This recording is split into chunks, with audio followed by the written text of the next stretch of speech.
ये है states mirror live news. सुनिए आज की ताजा खबरें। झूठ होगा बेनकाब। सुप्रीम कोर्ट ने लिंचिंग के खिलाफ की गई कार्रवाई का डेटा मांगा। फैसले में स्पष्ट रूप से केंद्र और राज्य सरकारों का कर्तव्य बना दिया गया था कि वे विस्फोटक संदेशों, वीडियो इत्यादि के प्रसार को रोकने के लिए कदम उठाएं, जिनमें किसी भी प्रकार की भीड़, हिंसा और लिंचिंग को उकसाने की प्रवृत्ति है। अदालत ने निर्देश दिया था कि पुलिस भीड़, हिंसा और लिंचिंग की शिकायतों में FIR दर्ज करने, आरोपियों को गिरफ्तार करने, प्रभावी जांच करने और आरोप पत्र दाखिल करने के लिए बाध्य है। याचिकाकर्ताओं के वकील शोएब आलम, जिनमें कार्यकर्ता तुषार गांधी भी शामिल है, अदालत से आग्रह किया पिछले 1 साल में कम से कम 10 ऐसे मामले सामने आए हैं। कृपया केंद्र और राज्य को स्थिति रिपोर्ट दाखिल करने का निर्देश दें। उत्तर भारत में बारिश का कहर जारी, मरने वालों की संख्या 25 हो गई। हरियाणा में यमुना और घग्गर खतरे के निशान के करीब बह रहे हैं। पंजाब में साहिबजादा, अजीत सिंह नगर, मोहाली, आनंदपुर साहिब, पठानकोट, रूपनगर, नवाशहर और फतेहगढ़ साहिब जिलों सहित कई स्थानों पर लगातार बारिश के बाद बाढ़ जैसी स्थिति और जल जमाव की सूचना मिली है। बारिश के बाद कई सड़कें, रेलवे ट्रैक और खेत जलमग्न हो गए हैं।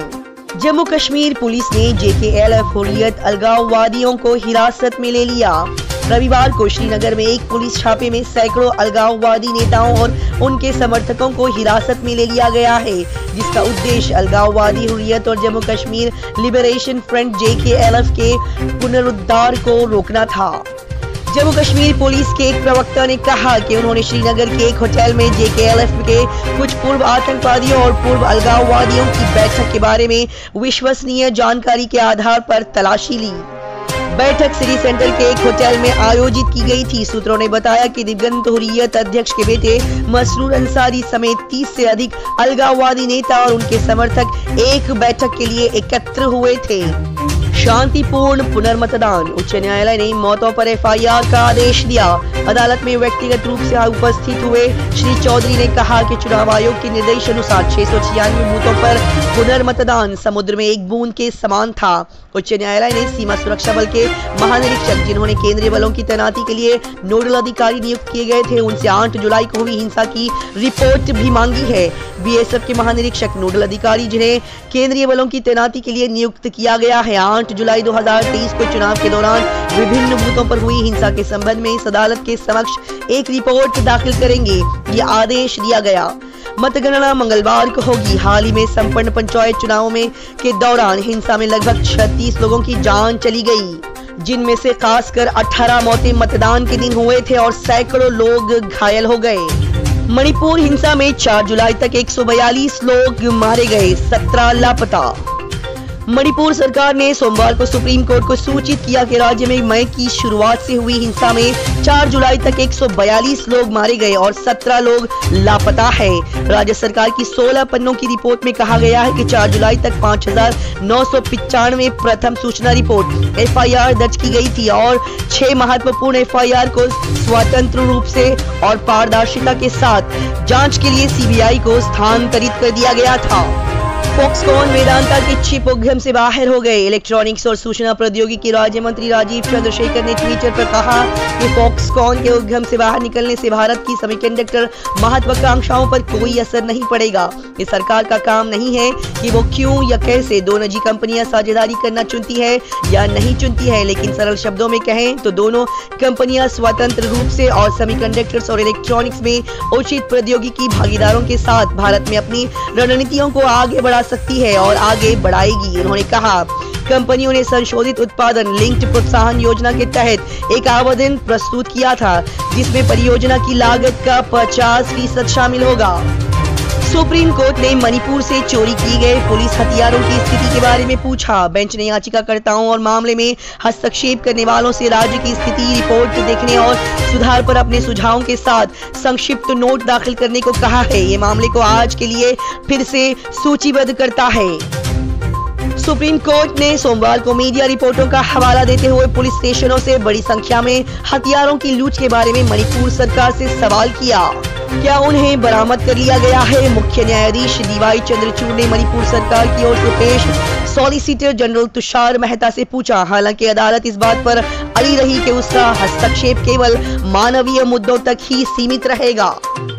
केंद्र ने मणिपुर, मिजोरम को सितंबर तक अवैध प्रवासियों के बायोमेट्रिक्स रिकॉर्ड करने का निर्देश दिया है। मणिपुर में जातीय हिंसा भड़कने से कुछ दिन पहले केंद्रीय गृह सचिव अजय कुमार भल्ला ने मणिपुर और मिजोरम की राज्य सरकारों से अवैध प्रवासियों की जीवनी और बायोमेट्रिक विवरण हासिल करने को कहा था।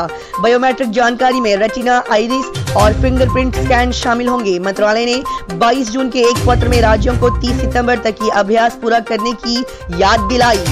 मणिपुर में तथ्यान्वेषी टीम पर साजिश का आरोप। ये निष्कर्ष निकालने के लिए कि मणिपुर में चल रहा जातीय संघर्ष राज्य प्रायोजित हिंसा था। मणिपुर पुलिस ने साजिश के लिए दंडात्मक प्रावधानों का तहत राष्ट्रीय भारतीय महिला महासंघ NFIW की 3 सदस्यीय तथ्य खोज टीम पर मामला दर्ज किया है। भारत सरकार के खिलाफ युद्ध छेड़ना, राष्ट्रपति राज्यपाल को अपनी शक्ति का प्रयोग करने के लिए मजबूर करने के इरादे से उन पर हमला करना, राष्ट्रीय एकता के लिए हानिकारक बयान देना, मानहानि करना और 2 समूहों के बीच दुश्मनी को बढ़ावा देना है। जैसे ही पंजाब और हरियाणा ने सेना से मदद मांगी, बाढ़ प्रभावित क्षेत्रों में बचाव और निकासी प्रयासों में नागरिक प्रशासन की सहायता के लिए पश्चिमी कमान की बाढ़ राहत टुकड़ियों को तैनात किया गया। हरियाणा के मुख्यमंत्री मनोहर लाल खट्टर ने स्थिति की समीक्षा के लिए वरिष्ठ अधिकारियों की बैठक बुलाई। अधिकारियों ने कुछ प्रभावित क्षेत्रों में स्कूलों को बंद करने का आदेश दिया था। प्रवासी श्रमिक पर हमले पर उड़ीसा को NCST का नोटिस। राष्ट्रीय अनुसूचित जनजाति आयोग NCST ने अब उड़ीसा सरकार और रेलवे सुरक्षा बल के महानिदेशक को उस मामले में नोटिस जारी किया है जहां कंधमाल जिले के एक अनुसूचित जनजाति प्रवासी कार्यकर्ता पर मुंबई के एक रेलवे स्टेशन पर हमला किया गया था। उनका गुजरात जाने का रास्ता नागरिक अधिकार वकील राधाकांत त्रिपाठी द्वारा NCST को भेजी गई शिकायत में कहा गया था कि 22 वर्षीय प्रवासी श्रमिक आगंद मलिक के हाथ उन लोगों के समूह ने काट दिए थे जिन्होंने अप्रैल के अंत में उन पर हमला किया था। शिकायतकर्ता ने कहा कि घटना तब सामने आई जब श्री मलिक 30 जून को अपने गांव लौटे। सरकार OMSS में बदलाव करने को तैयार है। खराब प्रतिक्रिया के बाद कहते हैं कि कांग्रेस ने खुले बाजार प्रक्रिया योजना के तहत भारतीय खाद्य निगम FCI के चावल की नीलामी में निजी कंपनियों की अनिच्छा को लेकर सोमवार को केंद्र पर हमला बोला। वहीं केंद्र खाद्य मंत्रालय ने संकेत दिया है कि वो बदलाव करने को तैयार है। योजना के लिए केंद्र ने हाल ही में राज्यों को OMSS का उपयोग करके खाद्यान्न खरीदने से प्रतिबंधित कर दिया था और कांग्रेस ने कहा कि भाजपा सरकार राज्य सरकारों के बजाय निजी खिलाड़ियों का पक्ष लेती है। केंद्रीय खाद्य सचिव संजीव चोपड़ा ने कहा कि केंद्र OMSS को व्यापारियों की उदासीन प्रतिक्रिया से अवगत है और स्थिति पर नजर रख रहा है। उन्होंने कहा कि चावल की पहली ई-नीलामी है और केंद्र नीति में बदलाव के लिए तैयार है। हालांकि उन्होंने कहा कि नीति को किसी राज्य या लोगों के एक वर्ग के लिए नहीं बदला जा सकता है। 3 दशकों से अधिक की उथल पुथल के बाद क्षेत्र में सामान्य स्थिति लौट आई है। केंद्र ने सुप्रीम कोर्ट को बताया कि अनुच्छेद 370 के कमजोर होने से जम्मू कश्मीर में शांति का अभूतपूर्व युग शुरू हो गया है। केंद्र ने सोमवार को सुप्रीम कोर्ट में एक नया हलफनामा दायर किया जिसमें दावा किया गया है कि 2019 में अनुच्छेद 370 के कमजोर होने के बाद जम्मू और कश्मीर शांति, प्रगति और समृद्धि का अभूतपूर्व युग देख रहा है। ये हलफनामा संविधान पीठ द्वारा अनुच्छेद 370 को कमजोर करने को चुनौती देने वाली याचिकाओं की एक श्रृंखला पर सुनवाई करने से एक दिन पहले दायर किया गया था, जिसने जम्मू कश्मीर को उसके विशेषाधिकारियों से वंचित कर दिया है और 2019 में राज्य का विभाजन हुआ है। विदेश मंत्री S जयशंकर ने सोमवार को गुजरात से दूसरी बार राज्यसभा के लिए अपना नामांकन पत्र दाखिल किया। बीजेपी ने उन्हें राज्य से रिपीट किया है। अन्य 2 सदस्य जुगल ठाकुर और दिनेश अनावाडिया हैं। गुजरात विधानसभा सचिवालय में जहां उन्होंने अपना नामांकन पत्र दाखिल किया, उनके साथ मुख्यमंत्री भूपेंद्र पटेल और राज्य पार्टी प्रमुख CR पाटिल भी शामिल थे। उन्होंने कहा, सबसे पहले मैं PM नरेंद्र मोदी, बीजेपी नेतृत्व और गुजरात के लोगों का आभार व्यक्त करना चाहता हूं। 4 साल पहले मुझे राज्यसभा में गुजरात का प्रतिनिधित्व करने का सम्मान मिला था। पश्चिम बंगाल में चुनावी हिंसा की जांच के लिए नड्डा ने पैनल गठित किया है। भाजपा अध्यक्ष JP नड्डा ने सोमवार को पश्चिम बंगाल में पंचायत चुनाव के दौरान हिंसा की घटनाओं की जांच के लिए पूर्व केंद्रीय मंत्री रविशंकर प्रसाद की अध्यक्षता में 4 सदस्यीय तथ्यान्वेषी समिति का गठन किया है, जबकि श्री प्रसाद समिति के संयोजक है। अन्य सदस्य बागपत के सांसद सत्यपाल सिंह, सिलचर के सांसद राजदीप राय और दौरहरा के सांसद और पार्टी उपाध्यक्ष रेखा वर्मा है। सूत्रों ने कहा है कि प्रतिनिधि मंडल मंगलवार को राज्य पहुंचेगा और उसे जल्द से जल्द अपनी रिपोर्ट सौंपने को कहा गया है। तृणमूल ने 6 राज्यसभा सीटों के लिए उम्मीदवारों की घोषणा की है। तृणमूल कांग्रेस ने पश्चिम बंगाल की 6 राज्यसभा सीटों के लिए अपने उम्मीदवारों की घोषणा कर दी है। पार्टी ने अपने 3 मौजूदा सदस्यों को बरकरार रखा है और 3 नए चेहरों की घोषणा की है। उम्मीदवारों की अपनी पसंद को अनुभव और युवाओं का मिश्रण बताया गया है। सुष्मिता देव को इस लिस्ट में जगह नहीं मिली है। इस महीने के अंत में चुनाव किए जाएंगे। 6 नामों में मौजूदा सांसद डेरेक ओब्रायन, सुखेंद्र शेखर रे और डोला सेन शामिल है। नए लोगों में बांग्ला संस्कृति मंच के अध्यक्ष समीरुल इस्लाम, अलीपुरद्वार जिला अध्यक्ष प्रकाश चिकपड़ाइक और आरटीआई कार्यकर्ता और पार्टी प्रवक्ता साकेत गोखले शामिल हैं। शिवसेना के नाम और चुनाव चिन्ह पर चुनाव आयोग के आदेश को रद्द करने की उद्धव की याचिका पर सुप्रीम कोर्ट 31 जुलाई को सुनवाई करेगा। सुप्रीम कोर्ट सोमवार को पार्टी का नाम शिवसेना और चुनाव चिन्ह धनुष और तीर आवंटित करने के चुनाव आयोग के आदेश को चुनौती देने वाली शिवसेना यूबीटी नेता उद्धव ठाकरे की याचिका पर 31 जुलाई को सुनवाई करने का सहमत किया गया है।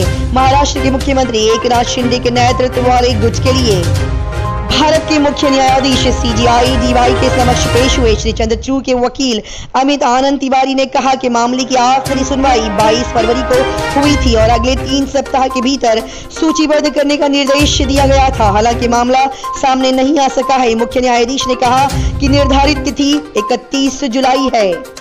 2 महीने में 200 पशु चिकित्सक निरीक्षकों की भर्ती की जाएगी। पशुपालन और रेशम उत्पादन मंत्री के वेंकटेश चित्र में उन्होंने सोमवार को विधानसभा को सूचित किया कि राज्य में पशु चिकित्सा सेवाओं की कमी को दूर करने के लिए अगले 2 महीनों में 200 पशु चिकित्सा निरीक्षकों और दिसंबर 2023 तक 400 पशु चिकित्सकों की नियुक्ति की जाएगी। भाजपा के गुरुराज शेट्टी, गंती हॉल और भारत शेट्टी के सवालों के जवाब में श्री वेंकटेश ने कहा कि उन जिलों से पशु चिकित्सकों को स्थानांतरित करने का प्रयास किया जाएगा जिनकी संख्या सबसे ज्यादा है। रिक्त पदों को भरने के लिए जल्द बैठक होगी। स्कूलों और कॉलेजों के प्राथमिक और माध्यमिक शिक्षा मंत्री एस मधु बंगारप्पा ने सोमवार को विधान परिषद को आश्वासन दिया है कि सेवानिवृत्ति, मृत्यु और इस्तीफे के बाद सहायता प्राप्त माध्यमिक स्कूलों और पीयू कॉलेजों में रिक्त पदों को भरने पर निर्णय लेने के लिए जल्द ही एक बैठक बुलाई जाएगी। दिसंबर 2015 इन संस्थानों में रिक्त पदों को तुरंत भरने की मांग करने वाले भाजपा सदस्यों को जवाब देते हुए मंत्री ने कहा कि 2015 से पहले इन स्कूलों और कॉलेजों में क्रमशः 3794 और 1396 रिक्तियां थी।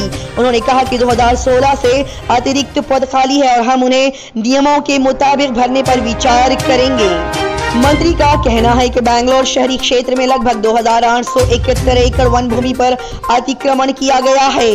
परिस्थितिकी और पर्यावरण मंत्री ईश्वर खंड्रे ने सोमवार को विधान परिषद को सूचित किया कि बेंगलोर शहरी जिले में लगभग 17,000 एकड़ वन भूमि में से लगभग 2871 एकड़ भूमि पर विभिन्न कारणों से अतिक्रमण किया गया है। स्वास्थ्य विभाग में लगभग 45 पद खाली हैं। स्वास्थ्य और परिवार कल्याण विभाग में कुल मिलाकर 69.87 स्वीकृत पदों में से लगभग 45% 45% 31,146 पद खाली पड़े हैं। स्वास्थ्य मंत्री दिनेश गुंडूराव ने सोमवार को विधान परिषद को सूचित किया है कि रिक्त पदों में से 9,560 को आउटसोर्स किया गया है। उन्होंने कहा कि रिक्तियों को भरने के लिए कार्रवाई शुरू की जा रही है। केसीआर का कहना है कि बीआरएस केंद्र की समान नागरिकता संहिता योजना का कड़ा विरोध करेगा। तेलंगाना के मुख्यमंत्री का कहना है कि यूसीसी लागू करने का कदम केंद्र की विभाजनकारी राजनीति का हिस्सा है। जब मुस्लिम विद्वानों और all India Muslim personal law board के प्रतिनिधियों का एक प्रतिनिधिमंडल उनसे मिला तो उन्होंने पार्टी का रुख स्पष्ट कर दिया। सरकार ने शुरू की अन्न भाग्य योजना। फिलहाल लाभुकों को चावल के बदले पैसा ट्रांसफर किया जाएगा। युवा निधि एक और गारंटी जिसे नवंबर-दिसंबर के आसपास लॉन्च किया जाएगा। सोनिया गांधी बेंगलुरु में विपक्षी दलों की बैठक में शामिल हो सकती है। बेंगलुरु के उप मुख्यमंत्री और केपीसीसी अध्यक्ष डीके शिव कुमार ने सोमवार को कहा कि पूर्व कांग्रेस प्रमुख सोनिया गांधी 17 और 18 जुलाई को बेंगलुरु में विपक्षी दलों की अगली बैठक में भाग लेंगी। जैसे कि पहले ही घोषणा की जा चुकी है कि 17 और 18 जुलाई को सभी विपक्षी दलों के नेताओं की बैठक होगी। एआईसीसी अध्यक्ष मल्लिकार्जुन खड़गे ने सुश्री गांधी से बैठक में भाग लेने का अनुरोध किया है। श्री शिव कुमार ने कहा, हमें संदेश मिला है कि वो इस बैठक में भाग लेंगी। के कस्तूरीरंगन को श्रीलंका में दिल का दौरा पड़ा। सूत्रों ने सोमवार को बताया कि भारतीय अंतरिक्ष अनुसंधान संगठन इसरो के पूर्व अध्यक्ष और नई शिक्षा नीति की मसौदा समिति के प्रमुख के कस्तूरीरंगन को श्रीलंका में दिल का दौरा पड़ा और उन्हें इलाज के लिए बैंगलोर स्थानांतरित किया जा रहा है। उन्होंने बताया कि उनकी हालत स्थिर बताई गई है। वो जवाहरलाल नेहरू विश्वविद्यालय JNU के चांसलर और कर्नाटक ज्ञान आयोग के अध्यक्ष रह चुके हैं।